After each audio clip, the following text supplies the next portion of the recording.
الحمد لله الذي هدانا لهذا وما كنا لنهتدي لولا أن هدانا الله ونشهد أن لا إله إلا الله وحده لا شريك له ونشهد أن سيدنا ومولانا محمدا عبده ورسوله صلى الله تعالى عليه وعلى آله وأصحابه وأزواجه وأهل بيته أجمعين وبارك وسلم تسليما كثيرا أما بعد فأعوذ بالله من الشيطان الرجيم بسم الله الرحمن الرحيم ثم أورثنا الكتاب الذين اصطفينا من عبادنا فمنهم ظالم لنفسه ومنهم مقتصد ومنهم سابق بالخيرات بإذن الله ذلك هو الفضل الكبير جنات عدن يدخلونها يحلون فيها من أساور من ذهب ولؤلؤا ولباسهم فيها حرير وقالوا الحمد لله الذي أذهب عنا الحزن وقالوا الحمد لله الذي أذهب عنا الحزن إن ربنا لغفور شكور الذي أحلنا دار المقامة من فضله لا يمسنا فيها نصب ولا يمسنا فيها لغوب وقال الله تبارك وتعالى الرحمن علم القرآن خلق الإنسان علمه البيان الشمس والقمر بحسبان وقال الله تعالى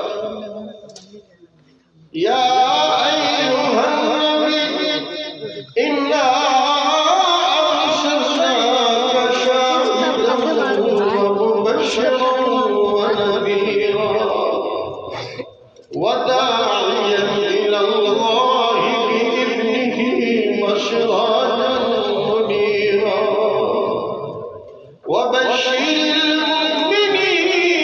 المؤمنين بأن لهم من الله فضلا كبيرا ولا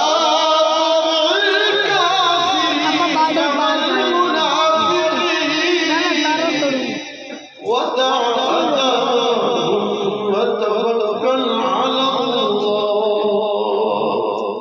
وكفى بالله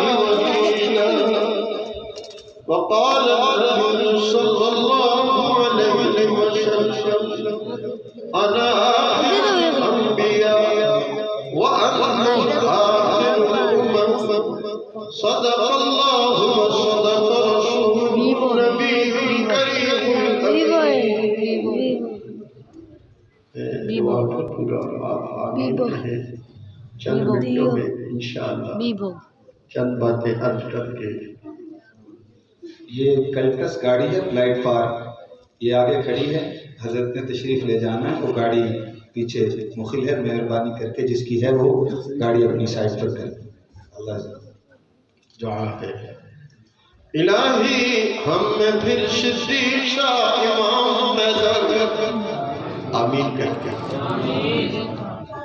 نماز سے باہر تو ہم بھی اٹھے آمین کہتے ہیں۔ الہی ہم میں پھر صدیق شاہ امام پیدا کر، عمر فاروق شاہ کوئی جریر شام پیدا کر، رگے تحلیف کر پیارے دم عثمان پیدا کر، علی المرتضی شیر خدا کی آن پیدا کر۔ اللہ رب العالمین کا بے حد احسان ہے جنہوں نے آج جامعہ محمودیہ اور جامعہ عائشہ تعلیم البنات کے اس ادارے میں مولانا بشیر احمد شاہ مدجلہ کی سرپرستی میں کچھ لمحے حاضری کی توفیق بخشی، اللہ اس کو قبول فرمائے۔ نہایت اختصار سے چند منٹوں میں 5 باتیں عرض کروں گا۔ پہلی بات، ہم سب کے محترم مولانا زاہد اللہ فرما رہے تھے کہ بھئی ماننے میں پہلے حدیث کو ماننا ہوگا اور پھر قرآن کو ماننا ہوگا۔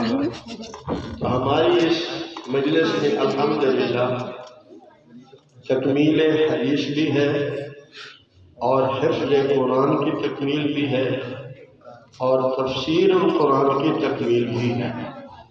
اللہ تعالیٰ اس کو قبول فرمائے اور قیامت تک اس ادارے کو اور تمام قرآن و سنت کے اداروں کو اللہ تعالیٰ اپنی بارگاہ میں قبول فرما کے نجات کا ذریعہ بنائے۔ یہ جو حضور صلی اللہ علیہ وسلم کا مدینہ طیبہ میں پہلا مدرسہ تھا، اس میں کون لوگ تیار ہوئے تھے؟ حفاظ تیار ہوئے تھے، قراء تیار ہوئے تھے، محدثین اور فقہاء تیار ہوئے تھے۔ ایسے ہی ہے آج الحمدللہ جامعہ محمودیہ میں آپ کے سامنے یہ حفاظ کی ایک لائن لگی ہوئی ہے ماشاءاللہ۔ ان کے سینوں میں قرآن مجید محفوظ ہے، توجہ کریں گے، ان کے سینوں میں قرآن محفوظ ہے، کہاں سے آیا ہے؟ ایک یہ پوچھنا ہے قرآن بھائی سینے میں کہاں سے آیا ہے، اور دوسری بات یہ پوچھنا ہے کہ اگر یہ قرآن ان سینوں میں آ گیا ہے تو پھر ان سینوں میں اور عام سینوں میں فرق کیا ہے؟ دنیا میں جتنی بھی چیزیں سامنے آتی ہیں، جیسے روشنی ہے تو اس کے پیچھے یہ جو روشنی ہے اس کے پیچھے کوئی پاور ہاؤس ہے جہاں سے یہ روشنی آ رہی ہے۔ ہوا کے پیچھے ہوا کا رب کا خزانہ ہے جہاں سے ہوا آ رہی ہے۔ میں اور آپ جو آنکھوں سے دیکھ رہے ہیں اس کے پیچھے روشنی ہے، آنکھوں سے دیکھا جا رہا ہے، پیچھے روشنی نہ ہو تو آنکھوں سے دیکھ لیں گے؟ زور سے بولیے، پیچھے روشنی نہ ہو تو آنکھوں سے دیکھ نہیں سکتے۔ اسی طرح قرآن مجید کوئی خزانہ ہے جہاں سے یہ آ رہا ہے، تو وہ خزانے کا نام کیا ہے؟ وہ رسول اللہ صلی اللہ علیہ وسلم کا دل مبارک ہے، جہاں اللہ نے قرآن اتارا ہے اور وہاں وہ محفوظ ہے۔ تو ان حفاظ کے دلوں میں، حافظات کے دلوں میں جو قرآن آ رہا ہے وہ اس 16 لائنوں والے قرآن سے نہیں آ رہا، وہ رسول اللہ صلی اللہ علیہ وسلم کے قلب اطہر سے آ رہا۔ دوسری بات، قرآن مجید اللہ کا کلام ہے، اور جس مہینے میں اللہ نے اس کو اتارا ہے، جس رات میں اتارا ہے، تو خود اللہ رب العالمین نے اس رات اور اس مہینے کو عظمت والا قرار دیا اور کہا، پتہ ہے شہر رمضان الذی انزل فیہ القرآن، رمضان کا مہینہ کون سا ہے؟ یعنی رمضان کے مہینے کی عظمت کو بیان کرنے کے لیے اللہ نے نسبت بتائی کہ اس میں قرآن اترا ہے۔ اسی طرح اللہ رب العالمین نے شب قدر کی عظمت بتانے کے لیے کہا، اِنَّا أَنزَلْنَاهُ فِي لَيْلَةِ الْقَدْرِ وَمَا أَدْرَاكَ مَا لَيْلَةُ الْقَدْرِ۔ تو لیلۃ القدر کی عظمت کیوں ہے؟ اس کی نسبت قرآن سے ہے۔ تو میرے پیارو، ذرا کبھی ٹھنڈے دماغ سے حفاظ سے بھی کہوں گا، جن کے سینوں میں قرآن ہے، ہماری بچیاں، بیٹیاں، بہنیں جن کے سینوں میں قرآن ہے، یہ بھی ذرا کبھی سوچیں کہ کتنے خوش نصیب ہیں، کتنے خوش نصیب ہیں ہم کہ اللہ نے وہ قرآن جو حضور کے قلب اطہر میں اتارا ہے اس کو ہمارے سینے میں محفوظ کر لیا ہے۔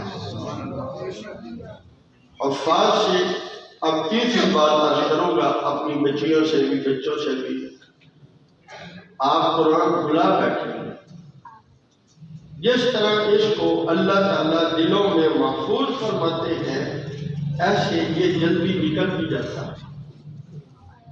رحمت والے نبی صلی اللہ علیہ وسلم نے فرمایا، جیسے اونٹ کی نکیل ہے وہ نکل جائے تو اونٹ بھاگ جاتا ہے، ایسے قرآن بھی سینوں سے نکل جاتا ہے۔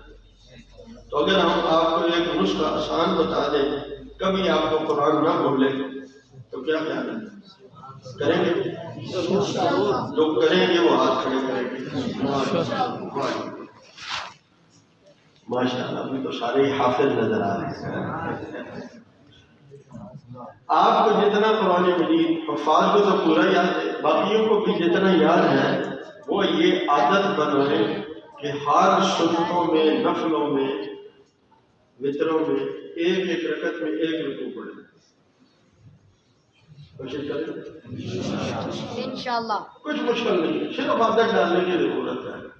اور یقین کریے ایسا عجیب چسکا ہے، ایسا عجیب چسکا ہے، کیونکہ اللہ تعالیٰ نے سب سے زیادہ سکون اپنی یاد میں رکھا ہے، اور قرآن سے بڑی اللہ کی یاد کیا ہو سکتی ہے؟ قرآن سے بڑی اللہ کی یاد کیا ہو سکتی ہے؟ مولانا ایک بات، رمضان المبارک میں ہم ہمیشہ لیلۃ الجائزہ مناتے ہیں، تو اس میں یہ ہوتا ہے آدھی رات کے بعد ساتھی آ جاتے دکانوں سے، ہم مل بیٹھ کے کھانا وانا کرتے ہیں، تو تلاوت شروع کر دی لیلۃ الجائزہ کی، مناتے پتہ کوئی نہیں چلا، رات جو چاند رات ہوتی ہے تو وہ ہر سال ہم مناتے ہیں مسجد میں۔ فضیلت آپ علماء سے سن لیں گے۔ تو قرآن مجید کی تلاوت میں لگا اور دھیان نہ رہا تو جب اللہ کا وقت ہونے لگا تو جو دوست پیچھے لے کے بیٹھے تھے وہ ایک دوسرے کو کہنے لگے، وہ پیچھے کھڑے ہو کر اللہ اکبر کہہ دو، ہم تو بھوکے مر کے کھانا کے لیے کھانا نہیں۔ میں نے سوچا کہ یار آج 1450 سال کے بعد اگر ہم جیسے گناہگاروں کو قرآن کی یہ لذت حاصل ہو جاتی ہے تو جنہوں نے رسول اللہ صلی اللہ علیہ وسلم سے قرآن سیکھا ان کو کیا لذت آتی ہو، انہیں قرآن کی کیا لذت آتی ہوگی۔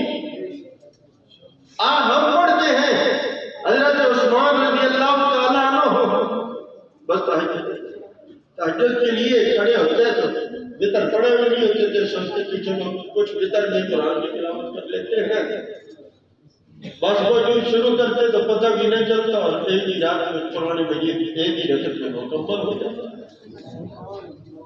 حضرت عبداللہ بن زبیر رضی اللہ تعالیٰ عنہ بھی یوں ہی ایک ہی رکعت میں سارا قرآن پڑھ لیتے ہیں۔ علی اور مرتضیٰ رضی اللہ تعالیٰ عنہ ایک قرآن دن میں ایک رات میں پڑھا کرتے تھے. تو میرے پیاروں، میری بہنوں، میری بچیوں، انتہائی آسان نسخہ ہے. ہر رکعت میں کیا پڑھیں گے؟ ہم جو سنتے پڑھتے ہیں سنتیں وطروں کے علاوہ، تو یہ 21 رکعتیں بن جاتی ہیں. وطر بھی ملا لیں تو 24 رکعتیں. جو بچہ روز یا بچی روز 20 رکعتیں سنتے نفل وطر ملا کے ایک ایک رکوع پڑھتا رہے، 27 دن میں ایک قرآن مکمل ہو جاتا ہے. تو 11 مہینوں میں کتنے ہو جائیں گے؟ کیا کرتے ہیں 11 کو پھر 3 سے ضرور کی 12 قرآن ہو جائیں گے. اور جو بندہ غیر رمضان میں اتنا پڑھتا رہے گا، پھر دیکھنا رمضان میں کیا اللہ توفیق دیتے ہیں.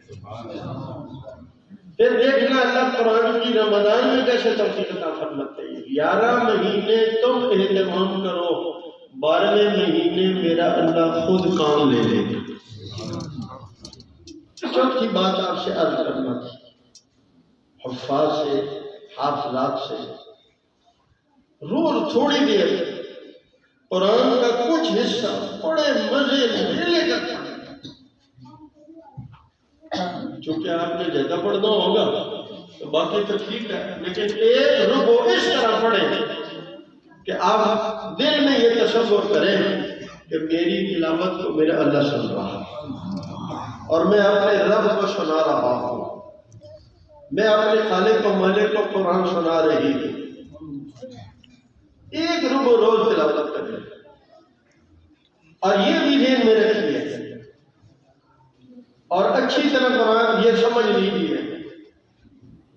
میں لکھ کے دیتا ہوں، جو بندہ کثرت سے قرآن مجید کی تلاوت کرے گا، صرف خود پڑھ رہا ہے، جو پڑھا رہا ہے اللہ کے لیے وہ تو کیا ہی بات ہے. جو پڑھا رہا ہے اللہ کے لیے وہ تو کیا ہی بات ہے. ہمارے دادا پیر مولانا عبد القادر رائے پوری رحمہ اللہ کے خانقاہ میں قاری صاحب تھے، ان سے بچے کنٹرول نہیں ہوتے تھے تو مریدوں نے کہا حضرت اس کو نکال دے، کوئی نیا قاری صاحب بچے ہیں، چپ کر کے. کچھ مریدوں نے پھر کہا تو فرمایا پتہ ہے اس قاری صاحب کا، اور پھر حضرت کی آنکھ سے آنسو آ گئے. فرمایا پتہ ہے یہ جب پڑھانے بیٹھتے ہیں تب بھی نیت کی اصلاح کرتے ہیں، درمیان میں بھی نیت کرتے ہیں، آخر میں بھی نیت کی اصلاح کرتے ہیں کہ میں اپنے اللہ کو خوش کرنے کے لیے پڑھا رہا ہوں، میں اپنے اللہ کو خوش کرنے کے لیے پڑھا رہا ہوں، میں اپنے رب کو راضی کرنے کے لیے پڑھا رہا ہوں.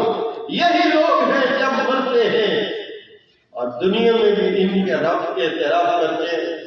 ان الذین آمنوا وعملوا الصالحات اولئک هم خیر البریہ جزاؤہم عند ربہم جنات عدن تجری من تحتہا الانہار خالدین فیہا ابدا رضی اللہ عنہم ورضوا عنہ. اللہ ان سے راضی ہو گیا، وہ اللہ سے راضی ہو گئے.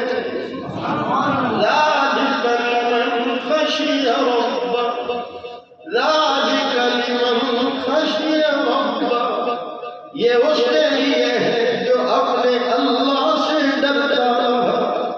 کہیں میرا عمل رد نہ ہو جائے، کہیں یہ عمل اس کے شایع نشان نہ ہو اور وہ اسے قبول نہ کرے.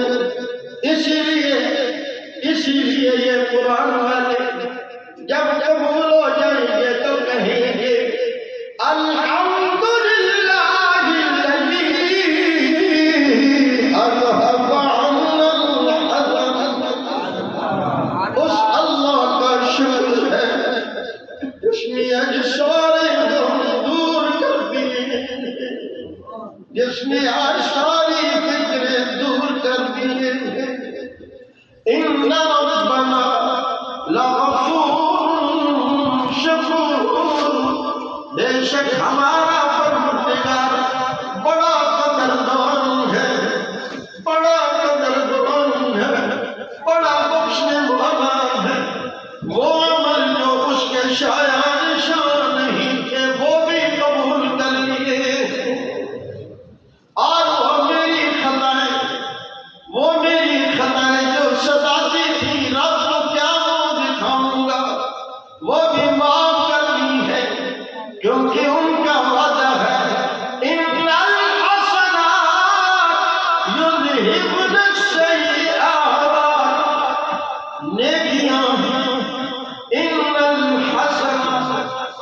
بڑی نیکی کیا ہوگی کہ وہ عمل آپ کر رہے ہیں قرآن پڑھنے پڑھانے والے جو میرے حبیب صلی اللہ علیہ وسلم نے کیا۔ حضور نے کیا کیا تھا؟ اللہ کے قرآن بولیے پڑھا تھا، صحابہ کو قرآن پڑھایا تھا۔ آخری بات آج کرنے لگا ہوں، میرے پیارے نبی صلی اللہ علیہ وآلہ وسلم کی ناموس کے تحفظ کے لیے، حضور کے تاج ختم نبوت کے تحفظ کے لیے جو سب سے بڑی قربانی ہوئی، پہلی بار وہ جنگ یمامہ میں ہوئی، سیدنا صدیق اکبر کے دور میں ہوئی، اور اس میں 800 حفاظ اور قاری تھے جنہوں نے جام شہادت نوش کی۔ تو میں حافظ کو کہتا ہوں، ہماری ایک سند چلی آ رہی ہے قرآن پڑھنے پڑھانے کی، اور ایک سند ہماری ہے رسول اللہ کے تاج ختم نبوت کے تحفظ کی۔ حافظ نہیں سمجھے، ہماری ایک نسبت تو قرآن مجید کی ہے اور ایک نسبت ہماری حضور کی ناموس کے تحفظ کی ہے۔ حافظوں کو کہوں گا، آج سے تم اپنے آپ کو رسول اللہ کے چوکیدار بھی بنا دو۔ بناتے ہیں؟ نیت کرتے ہیں؟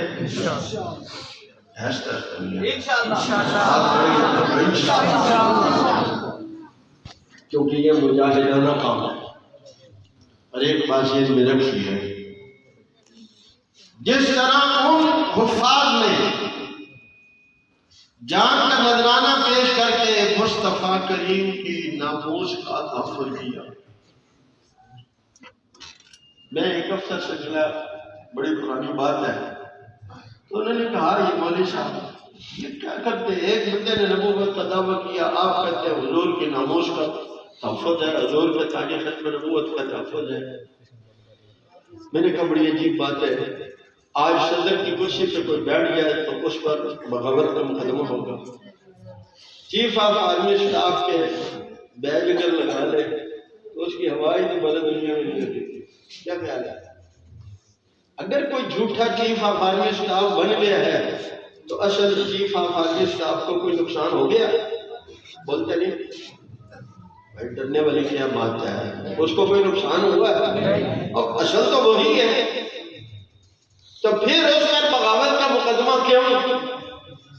معلوم ہوا کہ ہم یہ جو لیبل ہے، یہ جو نشان ہے، یہ جس کے لیے مخصوص ہے، اگر کوئی اور اسے اختیار کرے گا تو وہ باقی شمار ہوگا، اور بندوں کے لگائے ہوئے لیبل اور بیج کوئی بندہ لگا لے تو بغاوت ہو جاتی ہے، اور میرے نبی کے سر پہ تو ختم نبوت کا تاج میرے اللہ نے سجایا ہے۔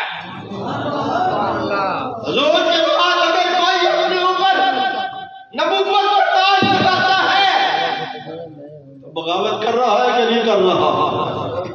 حضور کا تاج چھین رہا ہے کہ نہیں چھین رہا؟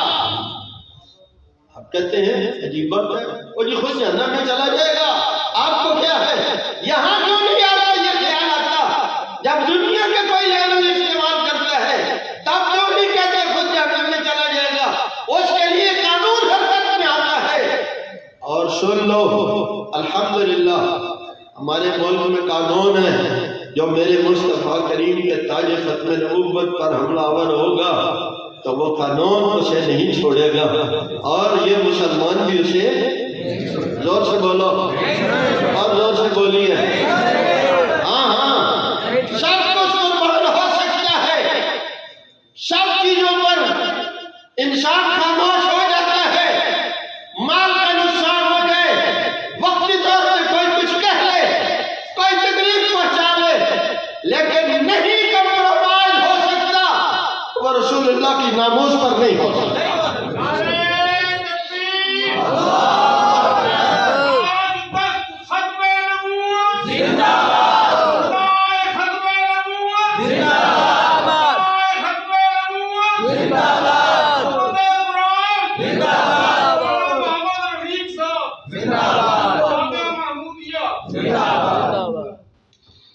میرے پیاروں، اس کو سمجھنا ہے کہ سادی سی بات ہے کہ ایک بندہ نبوت کا دعویٰ کرتا ہے تو نبوت کس کی شان ہے؟ ہمارے نبی صلی اللہ علیہ وسلم۔ اب حضور کے بعد قیامت کا کوئی نبی نہیں ہے، تو نبوت حضور کی شان ہے، حضور کے سر پہ اللہ نے تاج رکھا ہے۔ اب کوئی اور اس تاج کو سر پہ سجائے تو حضور کے تاج کو چھین رہا ہے۔ اور قادیانی ایسا بدبخت ہے، کبھی آپ نے سوچا؟ دعوت فکر دینا چاہتا ہوں میرے پیاروں، علماء سے بھی کہوں گا جن کو اللہ نے کوئی اثر رسوخ جیسا رکھا ہے، ان سے بھی عرض کروں گا۔ اور میں اس پر بڑا حیران بھی ہوتا ہوں اپنے طور پہ، جب تک احساس نہیں ہوا تھا تب بات اور تھی، یقین کریں جب سے اس بات کا احساس ہوا تو چین نہیں آتا کہ آج اگر کسی کی ایک بکری گم ہو جائے تو تھانے کے پر چکر لگاتا ہے، صبح جاتا ہے، شام کو آتا ہے، پتہ چلے گی، کبھی روتا ہے، کبھی سفارش کراتا ہے۔ کوئی اللہ کی بندو، مصطفیٰ کریم کے 10 لاکھ امتی حضور سے ٹوٹ گئے، 10 لاکھ امتی حضور سے ٹوٹ گئے۔ ایک نے مجھے کہا سے ٹوٹ گئے؟ میں نے کہا اگر کوئی یہودی کس کتاب کو مانتے ہیں آپ بتائیں مجھے؟ تورات۔ ان کے نبی کس نبی کو مانتے ہیں؟ حضرت موسیٰ علیہ السلام کو۔ کس نبی کو مانتے ہیں؟ کس کتاب کو مانتے ہیں؟ تورات کو۔ اگر ایک بندہ حضرت عیسیٰ کا کلمہ پڑھ لے اور اپنی کتاب انجیل بنا لے، اس نے حضرت موسیٰ کی توہین کی ہے، چھوڑا یا نہیں؟ چھوڑ دیا نا، لیکن توہین تو نہیں کی، انکار تو نہیں کیا۔ اب وہ امتی کس کا ہوگا؟ حضرت عیسیٰ کا ہوگا۔ ایک عیسائی حضرت محمد صلی اللہ علیہ وسلم کا کلمہ پڑھ لے، اس نے حضرت عیسیٰ کا انکار تو کوئی نہیں کیا، لیکن اب وہ کیا ہو جائے گا؟ بولیے، مسلمان کہلوائے گا، عیسائی کہلوائیں گے؟ عیسائی۔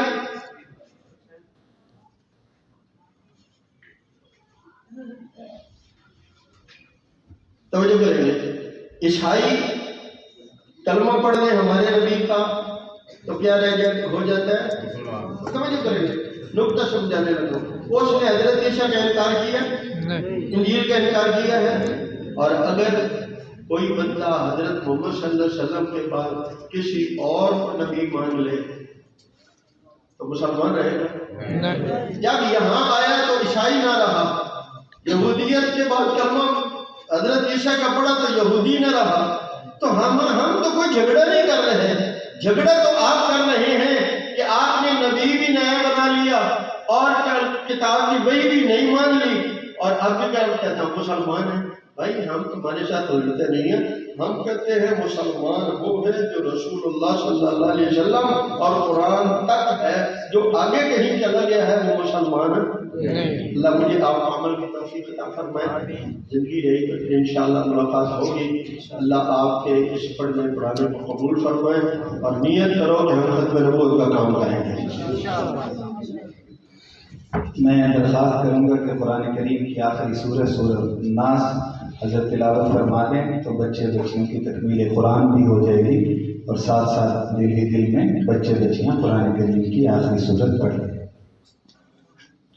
اعوذ باللہ من الشیطان الرجیم، بسم اللہ الرحمن الرحیم، قل اعوذ برب الناس، ملک الناس، الہ الناس، من شر الوسواس الخناس، الذي يوسوس في صدور الناس من الجنة